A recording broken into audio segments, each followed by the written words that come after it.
주의 이름으로 우리 성도님 환영합니다. 우리 같이 인사하겠습니다. 하나님의 큰 은혜가 있게 되기를 바랍니다. 큰 은혜가 되기를 바랍니다.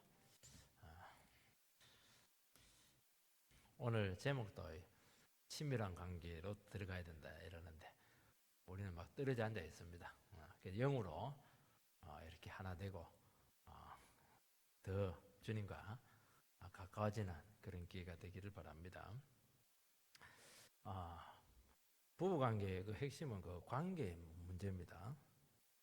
그 관계를 평생 동안 어떻게 발전시켜 나가는가 하는 것이 관건이에요. 그 관계에서 문제가 생기면 다 흐트러지는 겁니다. 러시아의 그 데모노 톨스토이의 대표작 중에 하나가 뭐냐니까 대표작이 많아요. 전쟁과 평화, 부활 이런 것도 있는데 이제 아주 또 유명한 게 이제 안나 카레리나죠. 여기에 보면 이제 세 가지 이제 부부상이 등장을 합니다. 첫째 부부는 안나 카레리나 주인공 하는 건데 이 좋은 부부상이 아니에요. 한눈에 반해가지고 욕망에 따라서 결혼을 합니다. 근데 결국에는 이것은 내면의 성장이 없기 때문에 오래 못 갑니다. 서로의 매력에 근거해서 서로 관계를 맺었기 때문에 매력이 떨어지면 위험해지는 거예요. 그래서 자꾸 남편한테 내 사랑해, 내 사랑해 자꾸 그걸 확인을 하는 거예요. 결국에는 이제 너무 확인하니까 집착을 하게 되게 되고 배우자가 굉장히 부담을 느끼는 겁니다. 그러면서 관계가 굉장히 힘들어지게 되었어요. 그래서 나중에 파탄이 되게 되고 안나 카레는 자살합니다. 이게 안 좋은 부부관계 이게. 두 번째 부부관계는 어떤 부부관계냐면 그렇고 그런 관계입니다. 살긴 사는데 그냥 사는 거예요. 발전도 없고 못 죽어서 살고 이런 사람들 굉장히 많습니다. 이거 좋은 게 아니에요. 전혀 발전이 없어요. 어디 대안이 없으니까 그냥 붙어서 사는 겁니다. 이건 정상적으로 할 수가 없죠. 톨스토이가 진짜 원했던 것은 이 건강한 부부 관계인데 세 번째죠. 성숙과 변화를 통해서 관계를 계속 발전시켜 나가는 겁니다. 이 성숙과 변화를 가져오는 데는 세 가지가 필요하다고 해요. 하나가 몰입이 있어야 되고, 두 번째는 소통이 돼야 되고, 세 번째는 죽음을 늘 인식해야 된다는 겁니다. 그러니까 몰입이라고 하는 건 뭐냐? 자기가 진짜 좋아하는 일이 있으면 시간 가는 줄 몰라요. 그게 있어야 된다는 거예요. 소통은 뭐냐? 어떤 사람들은 부부관계 소통을 하라 이렇게 하면은 대화를 많이 하는 게 소통이라 하는데 그러지가 않아요. 대화 너무 많이 하면 서로 첫째 부부처럼 내 사랑해 그 확인이 안 되기 때문에 계속 말을 많이 할 가능성이 많거든요. 피곤한 거예요, 그게 아니에요. 소통이라고 하는 건 통하는 거예요. 통하기 위해서는 어떻게 해야 되냐? 통하는 것은 수용의 문제입니다. 그 영혼을 왜 안 돼 그렇게 하는 게 아니고 그걸 수용을 할 수 있냐 하는 그런 문제가 생기는 겁니다. 그리고 소통이 되기 위해서는 그 상대방의 입장까지 내려가 줘야 되는 거예요. 그러면 상대는 나를 말 안 해도 알아요. 나를 받아주고 있구나. 나를 이해하고 있구나. 공감하고 있구나. 그러면 소통이 되는 거예요. 말 안 해도 돼요. 그건 문제예요. 세 번째는 뭐가 필요하냐니까 죽음의 문제죠. 그러니까 내일 죽을 수 있다 하는 것을 알게 된다면 우리 인생이 얼마 남지 않았다는 것을 알게 된다면 하루하루가 그렇게 귀할 수가 없다. 그리고 최선을 다하게 된다는 겁니다. 이 세 가지가 있을 때 성숙이 이루어지게 되면 발전이 되면서 부부관계가 건강해진다 하는 것이 톨스토이의 그 요지입니다. 기독교는 관계 종교입니다. 덕도의 종교가 아니에요. 수양의 종교도 아닙니다. 이 관계의 문제예요. 전부 다 관계에서 이루어지는 것입니다. 성삼위 하나님과의 관계가 기초가 되고 있습니다. 그 성삼위 하나님과의 관계 속에서 주님과 우리와의 관계가 설정이 되는 겁니다. 전부 다. 주님과 우리와의 관계를 통해서 이웃과의 관계가 설정이 되는 것입니다. 부부 관계가 설정이 되고 그리고 동료와의 관계가 설정이 되는 것이죠. 이 굉장히 관계 전부 관계가 흩어지면 끝나는 겁니다. 막히면 안 돼요. 그래서 이 관계에서 구원이 오고 이 관계에서 능력이 오고 이 관계에서 행복이 오고 평안이 임하고 모든 축복은 이 관계에서 오는 겁니다. 그래서 관계성이 곧 생명이다. 그렇게 요한복음에서는 말씀하고 있습니다.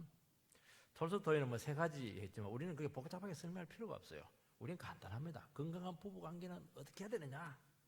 각자 부부가 주님과의 관계 얼마나 잘 맺어가느냐 하는 그 문제죠. 어떤 사람들은 그래요. 내 사랑에 자꾸 확인하는데 본인이 주님과의 관계를 소홀히 하는 겁니다. 그러면 절대로 안 되게 돼 있어요. 뭐 여기 뭐 죽음이 있고 뭐 몰입이 있고 뭐 소통이 있고 그거 아니에요. 모든 관계의 근원은 하나님께 있기 때문에요. 자기는 하나님 관계를 소홀하게 하고 신앙도 안 지키고 말이지. 그렇게 하면서 그렇게 막 두 사람과의 관계가 좋아질 것이다. 그거는 안 되는 겁니다. 어떻게 하느냐? 주님과의 관계에서 내가 은혜 받고 생명 얻고 능력 받아서 그걸 가지고 막 사랑을 하는 거예요. 배우자에게 나누어 주는 겁니다. 그래서 항상 그 부부 관계 가정은 두 사람이 사랑한다고 되는 게 아니에요. 교회와의 관계가 그렇게 중요하다는 겁니다. 본문에서 주님께서는 제자들을 떠나게 되게 될 텐데 이거는 영원한 이별이 아니다. 그리고 너희들과 관계를 끊는 게 아니다. 더 친밀한 새로운 관계 차원으로 너희들과 들어가게 된다는 것이다. 이제 그 얘기를 하는 겁니다. 제자들은 영원히 우리 버렸나? 잊어버렸나? 그냥 실망이다 이렇게 하는데 아니라는 거예요.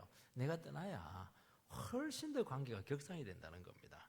너희들도 계속 영적으로 성숙할 수 있고 그리고 발전할 수 있다. 훨씬 좋은 것이다. 그 얘기를 하고 있는 것입니다. 그래서 주님께서 육신으로 보이지 않더라도 너희들 영으로 관계를 맺을 수가 있고 섭리적으로 너희와 함께 할 수 있고 주님은 다양한 방법으로 개입을 해서 너희들과의 관계를 돈독히 할 뿐만 아니라 거기서 너희들의 인생을 돕겠다. 그렇게 말씀하고 있는 것입니다. 그래서 친밀성의 정도의 신앙은 결판이 나는 겁니다. 우리는 그렇게 생각해요. 내가 얼마나 열심히 신앙생활 했나 그것도 중요하지만 그 모든 그것을 하는 근거는 뭐냐? 내가 얼마나 주님과 딱 붙어 있는가 하는 그 문제예요. 성부와 성자의 관계는 완벽한 사랑의 연합이지 않습니까? 그 사랑의 연합이 예수와 우리와의 관계에서도 그대로 나타나야 된다. 그것을 위해서 내가 떠나게 되고 그 관계를 시스템을 만들어서 너희들에게 찾아오게 될 테니까 기대해라. 그렇게 하면서 그들을 붙들어주고 있는 것입니다. 첫 번째는 이 과처럼 버려두지 아니한다. 그렇게 말씀하고 있습니다. 18절 말씀을 보면 내가 너희를 과와 같이 버려두지 아니하고 너희에게로 오리라. 주님께서는 제자들을 떠납니다. 그러면서 절대로 나 너희들 과처럼 버려두지 않고 다시 찾아와서 너희들 더 책임지겠다. 과 문제는 결국 책임의 문제입니다. 그 얘기를 하는 것입니다. 과는 부모가 없는 자녀입니다. 그러니까 스스로의 힘으로 이 세상을 살아갈 수 없는 정말 불쌍한 처지에 있는 그런 영혼들이죠. 이제 오르파노스 헬라어인데요. 원래 뜻은 홀로 있는 사람, 외로운 사람, 의지할 곳 없는 불쌍한 사람, 꼭 과만 의미하는 게 아니에요. 이 세상에서 내 혼자밖에 없다. 이제 그런 사람들이 다 포함되는 것입니다. 자식 하나도 없고 부모 엄마 혼자 딱 남아 있어요. 의지할 곳 없는. 그 사람 참 오르파노스죠. 과는 아니지만 과 같은 엄마죠. 이런 풀밭에 염소가 매여 있습니다. 너무 확 쫄라매면은 막 너무 구속감이 심할 겁니다. 풀어놓으면 염소는 막 지 맘대로 돌아다녀요. 위험하죠. 적당한 길이로 메어놔야 됩니다. 목줄을. 그러면 두 가지가 보정이 되는데요. 자유로우면서도 안정감이 있는 겁니다. 그러니까 이 사랑의 줄로 매여 있는 부모와 자식의 줄은 든든한 이 안전줄이에요. 서로에게. 스승과 제자의 관계도 마찬가지입니다. 제자에게 있어서 스승은 든든한 안정감을 줄 뿐만 아니라 자유를 보장해 준다는 것입니다. 그래서 안정과 자유가 함께 보장되는 거, 이게 좋은 관계예요. 어떤 사람들은 너무 쫄라매. 그러니까 자유가 없는 거예요. 그러니까 구속을 당하니까 반발을 하는 것입니다. 어떤 사람들은 뭐 그냥 방목하듯이 풀어놔버려. 근데 사랑이 없다고 그렇게 하는 거예요. 그게 두 가지가 단지 있어야 돼요. 안정감이 확보가 돼야 되고 자유가 주어져야 된다는 겁니다. 적절한 구속과 적절한 이게 있어야 된다는 거예요. 요게 굉장히 중요한 겁니다, 여러분들. 근데 그 스승님께서 하늘로 떠나게 되는 것이죠. 제자들 입장에서는 염소의 목에 걸려 있는 그 줄이 끊어지고 허벌판에 홀로 던져지게 된 겁니다. 얼마나 두렵겠습니까? 제자들에게 있어서 예수님은 보호자였고 스승님이었고 인도자였고 부모와 같은 그런 존재였습니다. 단순히 부모 정도가 아니었어요. 정말 제자들에게 있어서 예수님은 모든 것이었습니다. 여러분, 부모에게도 예수님처럼 그렇게 하잖아요. 다 버리고 따라하고 그렇게 하지 못해요. 예수님에게는 인도자, 스승, 보호자, 부모, 진짜 모든 것이었어요. 이 사람, 이분에게 있어서는. 부모가 떠나도 이렇게 힘든데 이 크신 분이 떠나게 됐으니까 제자들 입장에서는 얼마나 두렵겠습니까, 이게. 그분의 존재에서 모든 것이 의지되어서 살아왔던 것이죠. 근데 그 신앙의 대상이 사라졌을 때 제자들이 느꼈던 그 잃어버린 심정, 버려진 존재감, 내 혼자다 하는 그 두려움, 이 험난한 세상을 내가 어떻게 스스로의 힘으로 살아갈 수 있을까? 이 강박증, 그 실망과 좌절, 모든 망감의 사진이 교체하는 겁니다. 여러분, 우리는 신앙생활을 하면서 과처럼 느껴질 때가 있습니다. 내 혼자다. 아무도 나를 모른다. 책임져 주지 않는다. 주님은 안 보이고 그때 버림받는 것 같습니다. 기도해도 안 들어줍니다. 우리 예수 믿는 사람들의 특징은 단순해요. 순수합니다. 그래서 말씀 믿고 인생을 맡겨버렸어요. 근데 인생을 맡겼으면 어떻게 됩니까? 그 맡긴 받은 분이 그 인생을 책임져 줘야 되는 것이거든요. 근데 책임져 주지 않을 것 같은 순간이 온다는 것이죠. 그러니까 자꾸 마음에 갈등이 있는 거예요. 지금도 늦지 않았구나. 내 인생을 내가 스스로 책임져야 되겠다. 그런 두려움의 순간들이 올 때가 있다는 것입니다. 우리가 기도하고 인내하고 기다렸는데 결과가 정반대로 나왔습니다. 그래서 이제부터 이제 신앙이 다 내려놓고 이제 내 길을 가고 싶은 그런 순간이 온다는 것입니다. 믿어봐야 아무 소용없다는 거예요. 참 이때가 위기죠. 제자들에게도 마찬가지예요. 다 버리고 이런 상황이 온 겁니다. 제자들은 예수님께 자기들을 떠난다는 건 꿈에도 생각하지 못했던 거예요. 이때 참 생각을 잘해야 됩니다. 왜 어떻게 생각을 잘해야 되냐니까 주님께서 우리를 떠난 것 같고 우리를 책임 안 지는 것 같고 그런 순간에 오게 될 때 주님께서는 예비한 다른 더 좋은 길이 있다 하는 것을 고백을 해야 되는데 안 그래요. 사람 약해가지고 자꾸 의심을 해. 자꾸 의심을. 믿어봐야 소용없다. 그렇게 하는 것입니다. 이 고비를 잘 넘겨야 된다는 것입니다. 이 고비를. 그래서 스스로 그럼 자기 살 길을 찾아가면 되느냐? 해보면 생각만큼 안 돼요. 이게 힘든 겁니다. 그러면 그 목에 줄을 끊고 막 내 나름대로 책임지고 가면 되느냐? 안 되게 돼 있어요. 그러니까 이 어려움이 있는 것입니다. 이게. 주님께서는 제자들을 떠나지만은 반드시 다시 온다. 그렇게 말씀합니다. 이 의지적인 표현이죠. 반드시 온다는 거예요. 너희들을 버려두지 않는다는 것을 반드시 기억하라는 거예요. 왜냐하니까 버림받아 생각하기 때문에 그 얘기를 하는 겁니다. 절대로 너희들을 버리지 않고 내가 다시 올 것이다. 그걸 기억하라는 것입니다. 여러분, 인간에게서 가장 고통스러운 것은 버림받는 겁니다. 버림받는 거. 이게 너무 큰 상처죠. 인간이 하나님을 두려워하는 이유는 자기들이 죄를 지었지만은 에덴 동산에서 결국에는 하나님이 버린 거잖아요. 그래서 인간은 제일 두려운 게 뭐냐니까 버림받지 않을까 하는 이 두려움들이 늘 마음속에 있는 겁니다. 상처죠. 깊은 상처가 있는 겁니다. 자기가 잘못했어요. 그 사람들은 뭘 하냐? 항상 어떤 관계를 맺을 때 뭐가 전제되냐? 이 사람이 과연 나를 버리지 않겠는가? 여기에 하는 게 다 들어있는 거예요. 끝까지 책임져 줄 수 있겠는가 하는 그 문제가 있는 것이죠. 이 책임의 문제가 이제 여기서 나오는 것입니다. 내가 믿고 맡겼는데 책임져 주지 않는 겁니다. 내 마음도 주고 인생도 주었는데 과연 책임져 줄 수 있는가 하는 문제가 생기는 것이죠. 우리는 이 세상에서 물론 하나님을 의지하지만은 그 사람을 따라가야 될 때도 있고 나의 미래를 어떤 부분에서 일정 위임을 해야 될 때가 있는데 과연 이 사람 믿고 가는 것이 안전한가? 늘 이런 질문을 우리 인생 가운데서 할 수밖에 없다는 것입니다. 인간은 책임질 수 없지만은 주님께서는 이때 기억하라는 거예요. 인간은 책임질 수 없지만은 내가 너희들에 말하지 않았나. 나는 너희들을 책임져 준다. 너희들을 기억하고 끝까지 책임지고 다시 오겠다. 그 말을 반드시 기억을 하라는 겁니다. 이게 얼마나 중요한지 몰라요. 어떻게 책임질지는 모릅니다. 그런데 결코 팽개치지 않고 다시 찾아와서 너희들의 인생을 이끌어간다. 그것이 오늘 우리에게 주신 말씀인 줄 믿습니다. 그래서 인간 인도자들이 많아요. 보호자들이 많아요. 부모라고 해서 다 책임 못 지잖아요. 그 언제 떠나가야 될 텐데 다 한계가 있어요. 그래서 인간 보호의 한계쯤에 도달하겠을 때 진정한 보호자가 있다 하는 것을 고백을 하라고 그렇게 말씀을 하고 있는 것입니다. 이게 왜 중요하냐? 이것이 안 되면 삶의 지속성이 되지를 않아요. 삶이 팍팍 꺾이는 겁니다. 사람에게 상처받고 사람에게 배신당하고 그리고 막 버림받고 이렇게 돼버리면 어떻게 되느냐? 거기서 인생이 딱 끊기는 거예요. 여기서 이제 어떻게 되냐? 기억을 해야 돼요.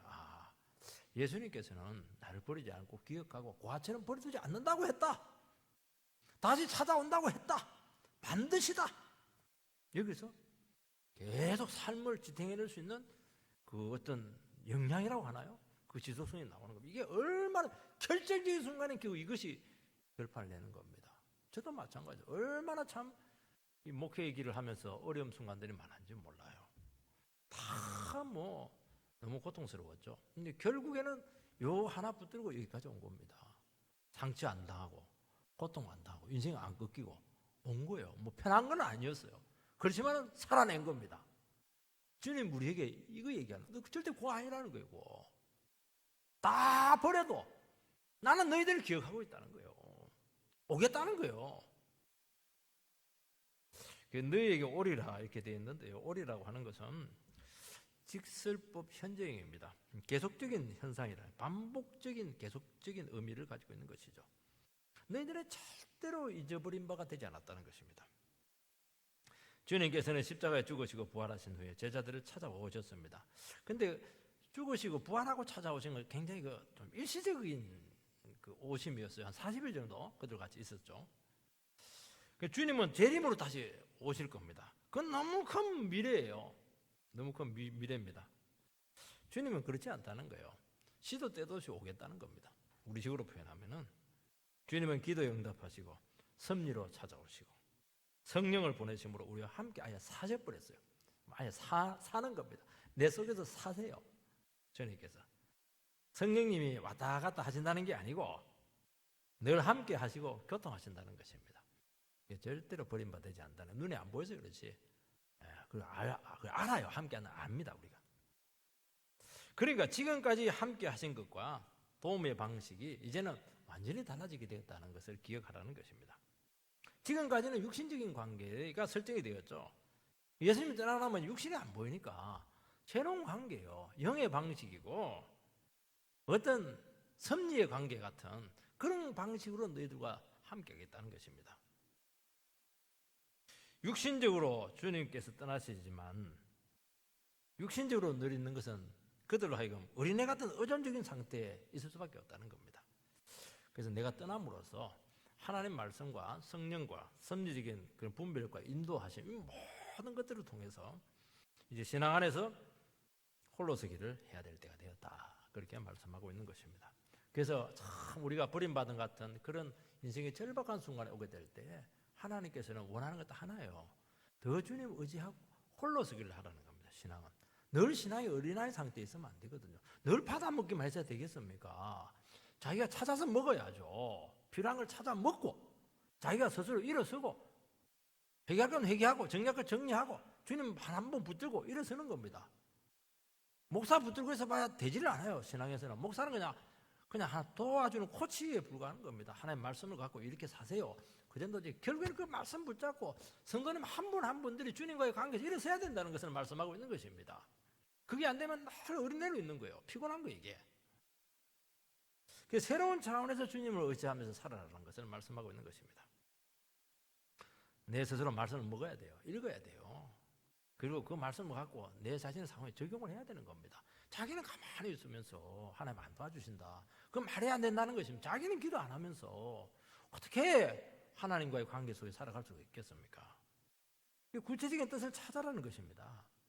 물으라는 거예요. 기도하라는 거예요. 응답을 받으시라는 것입니다. 우리 인생에서도요, 한번 떨어져 봐야 성숙한 관계로 발전하는 경우가 참 많습니다.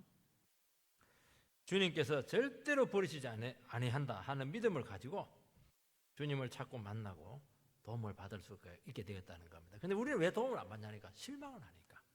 버렸다고 생각을 하기 때문에. 상처가 있기 때문에. 이게 안 되는 거예요. 그러지 말라는 거예요. 기억을 하라는 거예요.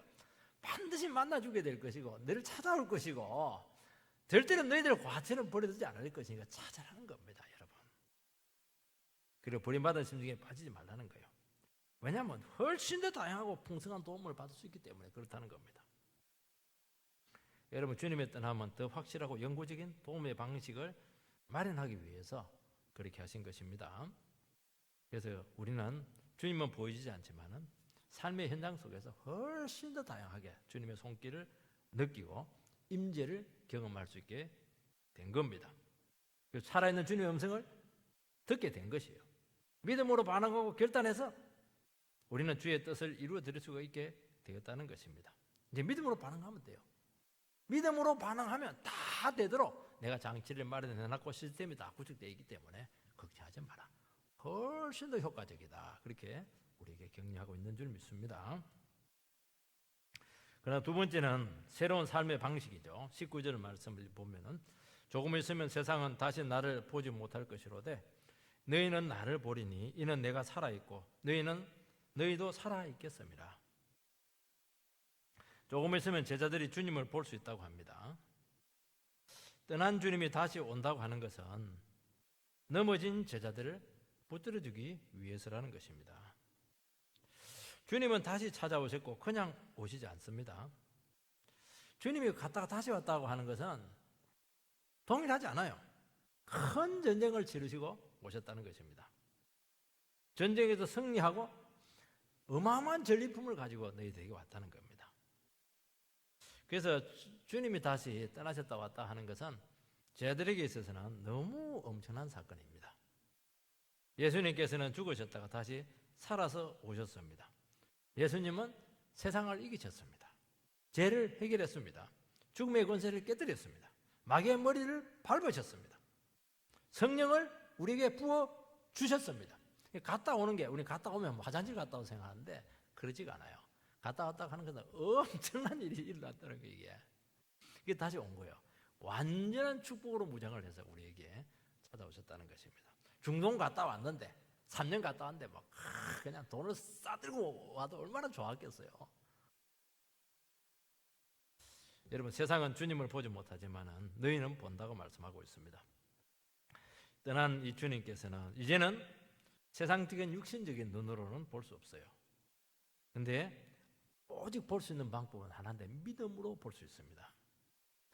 믿음으로만 이제 주님과 관계할 수 있게 되었다는 것이죠.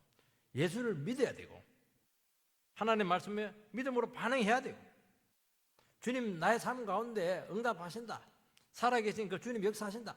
전부 다 믿음으로만 역사하는 것입니다. 세상은 믿음이 없기 때문에 못 봐요. 절대로 못 봅니다. 예수 믿는 사람들만 볼 수 있는 겁니다. 그리고 알아요. 주님께서 내 믿음에 반드시 역사한다는 것을 압니다. 알아요.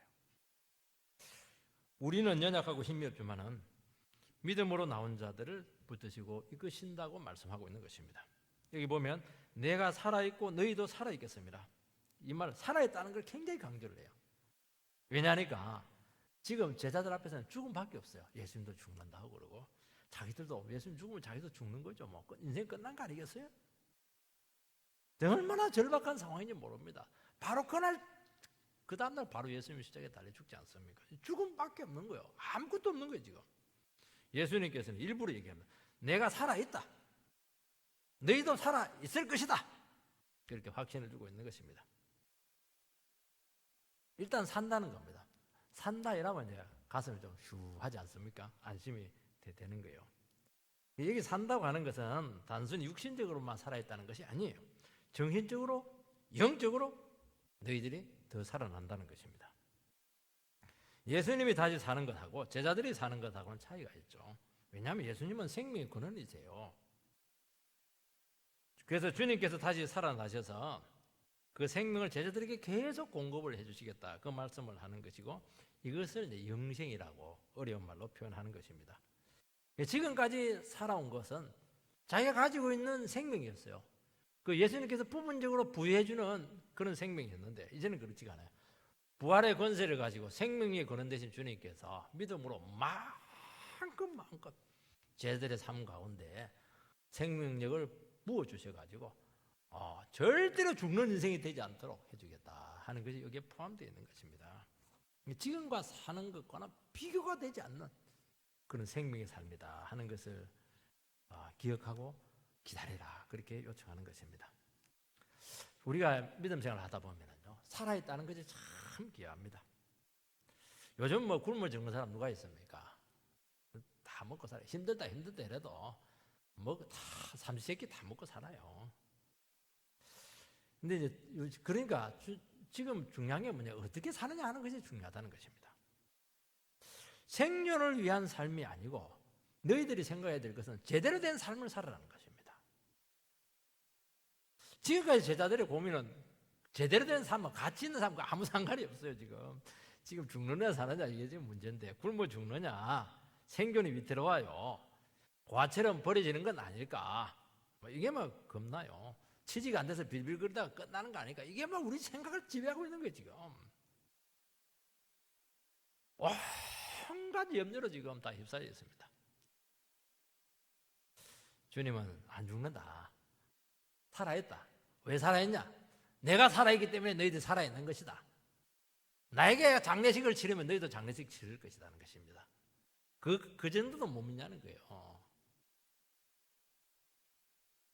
그리고 너희들 안 죽는다. 새로운 생명으로 놀랍게 새로운 차원에서 살아가게 될 것이다, 그렇게 말씀하는 것입니다. 여러분, 신앙은 생존이 아닙니다. 천국을 경험하는 거예요. 이 땅에서 하나님 나라를 경험하는 겁니다. 이 땅에 없는 삶을 살아내라는 거예요. 그 말은 쉽게 말해서 왜 세상 사람들 똑같이 살아가냐, 그거는 세상은 결국 열심히 살아도 죽는 거잖아요. 우리는 그 죽음을 향해서 가는 게 아니거든요. 영생을 향해서 가는 겁니다. 영생을. 이것이 가능한 이유는 예수님과 새로운 차원의 관계로 들어갈 수 있기 때문에 그렇다는 것입니다. 지금까지 인생은 죽음으로 끝났죠.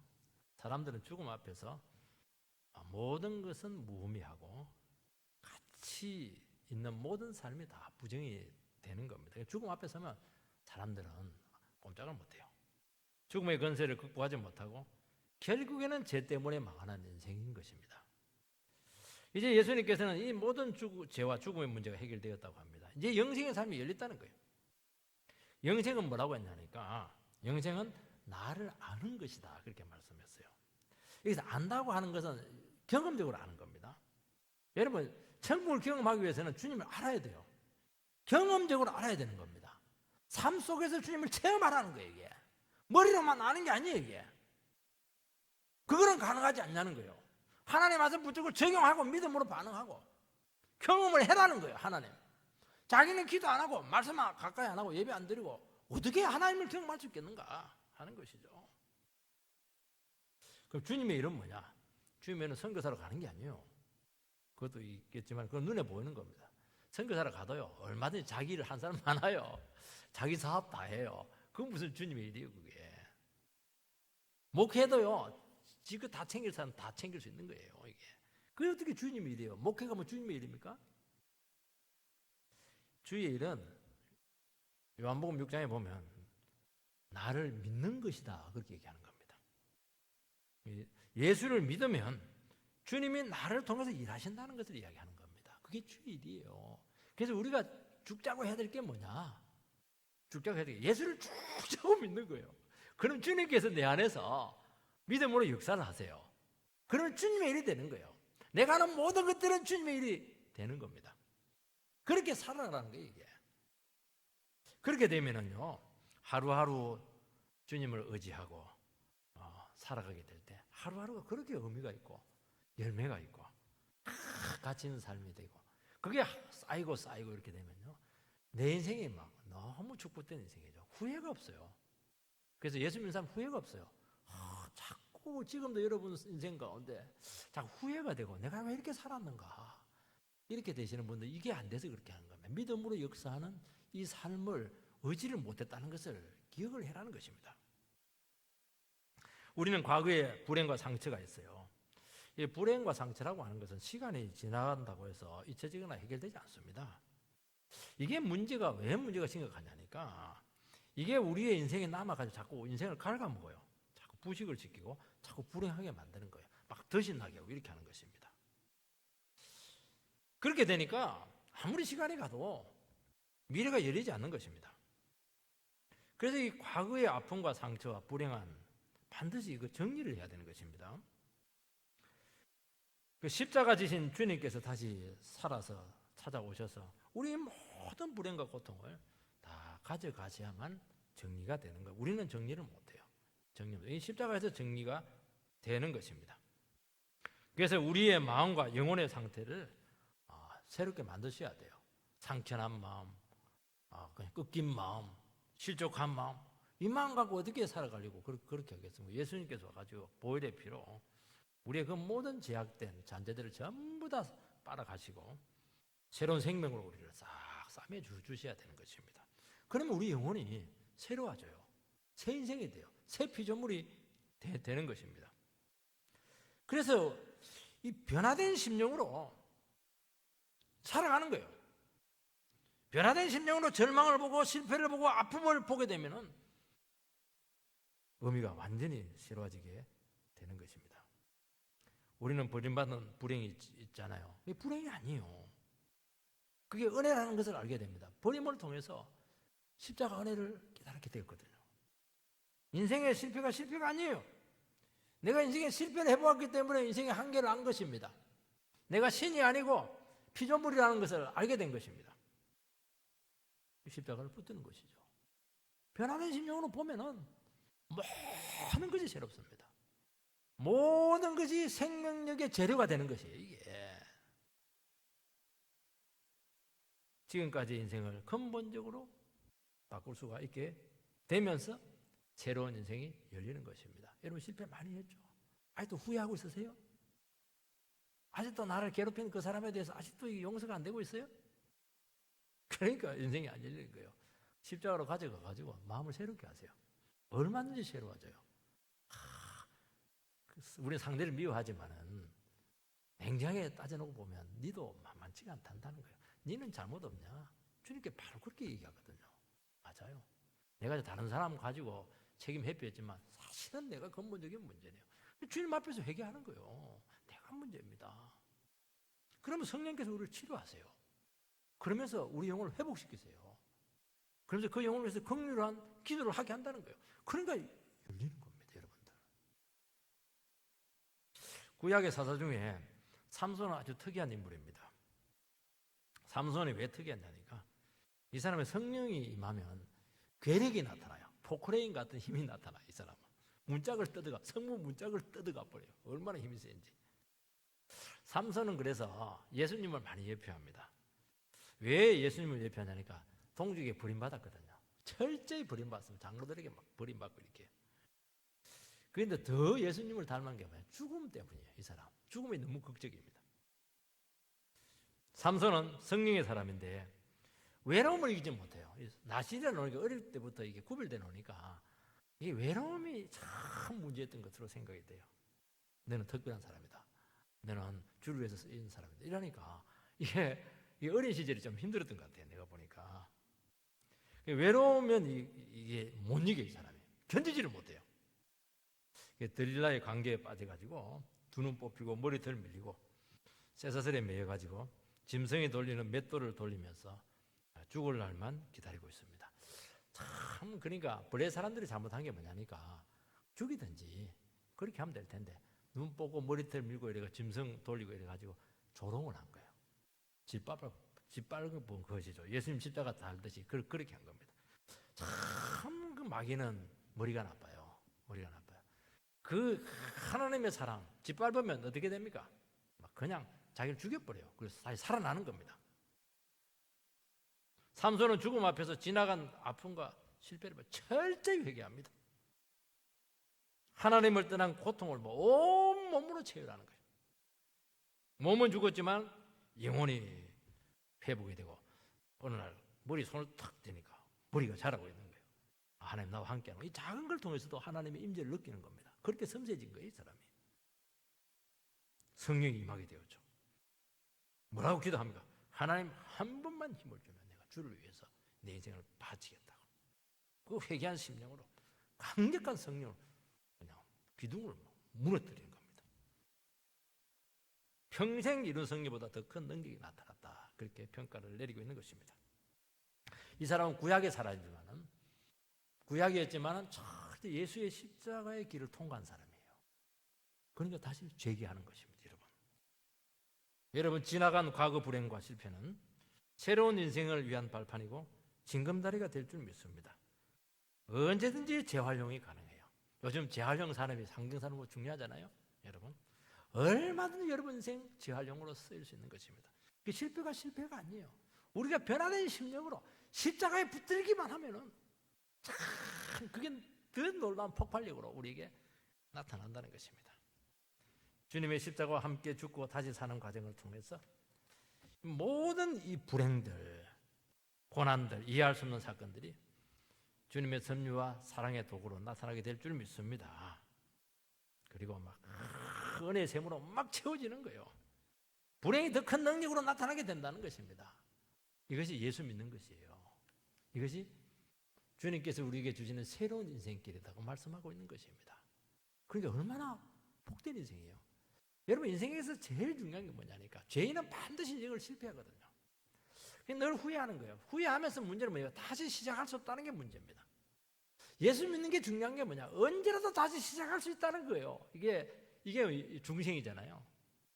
니고데모 와가지고 후회되는데 어떻게 하면 되겠냐고. 그래서 물과 성령을 거듭나라고 얘기하지 않았습니까? 우리 예수 믿는 게 위대한 건 뭐냐? 내가 지금까지 어떻게 살았든지 상관없어요. 내 주님 붙잡고 주님 앞에 다시 한 번 더 내 자신을 믿음으로 반응하게 될 때 완전히 새로운 인생이 가능하게 되었다는 것을 이야기하는 것입니다. 그게 최고의 복이죠. 세 번째는 그 팀이란 관계로 들어가는 것입니다. 20절 말씀을 보면 그날에는 내가 아버지 안에 너희가 내 안에 내가 너희 안에 있는 것을 너희가 알리라. 주님께서 죽으시고 다시 살아난 그날이죠. 그날에 근거한 그 이후의 모든 나날들을 이야기하는 것입니다. 주님은 아버지 안에, 제자들은 주님 안에, 주님은 제자들 안에 있게 된다. 그렇게 관계성이 확대가 되고 있습니다. 지금까지 예수님께서는 아버지는 내 안에, 나는 아버지 안에 두 분과의 관계만 이야기를 했죠. 그런데 주님께서 이 말씀을 하시고 나서는 그 관계 안에 제자들을 끌어들이고 있어요. 포함을 시키고 있는 것입니다. 그러니까 이제는 성부와 성자와의 완전한 사랑의 연합 관계 속에 제자들도 얼마든지 건강 관계 속으로 들어갈 수 있게 되었다는 것을 이야기하는 거예요. 이것은 어마어마한 축복이에요. 왜 가능했냐니까 예수께서 죽으시고 부활하심으로써 그 관계의 모든 장벽들이 다 허물어졌기 때문인 것입니다. 하나님이 죄를 싫어하잖아요. 그 모든 죄의 장벽들이 철폐되기 때문에 얼마든지 그 축복의 관계 안으로 들어갈 수 있는 그런 은혜가 주어지게 되었다는 것입니다. 여러분, 우리가 주님과 하나 되어서 이제는 역동적으로 살아갈 수 있게 되었다는 것을 이야기하는 것입니다. 예수님처럼 살아갈 수 있게 되었다는 거예요. 그런데 그것을 자기도 안다는 겁니다. 너희도 알리라. 너희도 안다는 거예요. 내가 얼마나 주님께 붙어 있는가 하는 걸 안다는 거예요. 이게. 주님이 내 안에서 역사하고 있고 주님이 내 삶을 막 이끌어가고 있다는 걸 막 안다는 겁니다. 얼마나 신나요, 여러분. 완전한 사랑의 관계. 주님이 모든 것이 되는 삶이 지금 가능하게 되었다는 것입니다. 이거는 구약에서는 불가능한 삶이었죠. 공생의 기간 동안에도 제자들에게 불가능했습니다. 우리는 인생의 한계나 절망적인 상황이 오면 주저앉을 수밖에 없어요. 그래서 그 상황이 안 오기만을 그냥 기대하는 겁니다. 내가 감당할 수 없는 상황이 안 오기만을 기대하는 거예요. 너무 가난하게 되지 않기만을 기대하는 거예요. 부도가 안 나기만을 기대하는 거예요. 남은 막 죽든지 말든지 그건 모르겠고 그까지 안 가게 해달라는 게 우리 인생들에. 그러니까 그걸 늘 설정하고 사니까 두려운 거예요. 모든 걸 해도 늘 들들 떨리고 확신이 없고 그렇게 하는 것입니다. 근데 이제는 안 그래요. 이제는 죽어도 돼요. 사람은 더 좋고 죽어도 돼요. 겁이 안 나는 겁니다. 쉽게 말해서. 왜냐니까 주님이 내 안에 살아있으니까 내가 죽으면 예수님이 더 살거든요. 그분 안에서 엄청난 사랑의 에너지가 온다는 것을 알기 때문에 아는 거예요. 자기도 알아요. 겁 안 나요. 겁내지 마세요. 사도행전을 보면 당국자들이 막 베드로에게 막 감옥 있는데 그 다음날 절대로 설교하지 마라 막 그렇게 합니다. 그때 베드로가 뭐라고 하냐니까 하나님이 살아 계시기 때문에 내가 당신들 말을 듣는 게 좋냐? 아니다는 거예요. 나는 살아계신 예수의 말을 듣겠다. 또 설교를 계속해요. 꼼짝 못해요. 그 말을 누가 한 겁니까? 베드로가 한 겁니까? 아니잖아요. 베드로 안에는 예수님께서 하신 말씀이지 않겠습니까? 어떻게 그런 말을 할 수가 있겠습니까? 목숨 떼놨기 때문에요. 그 전날 죽다 살아났잖아요. 사형하는데 천사가 와가지고 막 그냥 그 파수꾼들이 막 팔뚝 잡고 죽겠는데도 구출해내지 않습니까? 죽으면 겁나지 않는 거예요. 왜냐니까 주님께서 지키고 있다는 걸 알고 있거든요. 주기철 목사님은 7년 동안 고문을 받습니다. 그 모든 고문을 견딘 것은 고백해요. 내 안에 주님께서 견딘 것이다. 그렇게 고백을 합니다. 자기가 십자가를 지고 따른 것이 아니고 십자가가 나를 지고 간다는 것을 깨달았다고 그렇게 이야기를 합니다. 아는 거예요. 우리는 누가 내 인생을 끌고 가는가 다 알고 있어요. 그 예수가 고문하는 당신도 사랑합니다. 그 얘기를 하는 겁니다. 그러니까 순사가 막 뒤집어지는 거예요. 그런다고 해서 순사가 회개하지는 않아요. 회개하지는 않아요. 막 고함치면 설교하지 마, 전도하지 마 이렇게 하는 겁니다. 여러분 이게 우리에게 주어진 주님과 함께 동행하는 삶의 능력이라고 말씀하고 있는 것입니다. 여러분 우리가 어떻게 우리의 힘으로 이 험난한 시련의 이 세상을 통과할 수가 있겠습니까? 절대로 안 됩니다. 어떻게 우리 힘으로 인생을 완주할 수가 있겠습니까? 안 돼요. 우리 힘으로 어떻게 부부관계를 끝까지 유지할 수가 있겠습니까? 안 되는 겁니다. 그냥 끝난 상태에서 그냥 생물학적으로 그냥 끌고 가는 가정이 너무너무 많아요. 그게 무슨 부부관계예요, 그게. 절대로 안 돼요. 여러분, 내 힘으로 어떻게 이 교회를 감당할 수가 있겠습니까? 절대로 안 되죠. 내 자신도 믿을 수가 없는데요. 여러분, 주님과의 완전한 교제 안으로 들어갈 수 있게 되었고, 이 교제의 관계 속에서 모든 것이 나온다고 말씀하고 있는 것입니다. 여러분, 감당할 수 없고 힘든 인생길에서 어떻게 그분과 하나 될 수 있겠습니까? 주님께서 그 길을 우리에게 보여주셨습니다. 그 길을 여러분들이 꼭 명심을 하셔야 되는 것입니다. 그거는 하나님 말씀으로 들어가는 거예요. 하나님 말씀으로 공감하는 겁니다. 예배를 드릴 때 그 예배에 빨려 들어가는 거예요. 이것이 안 되면 아무것도 안 된다, 여러분. 그래서 우리는 자꾸 뭐라고 하냐니까, 막 예배 고만하고요. 막 그냥 자꾸 막 봉사하고 일을 하고 그렇게 하려는데, 그것도 중요하겠지만은요.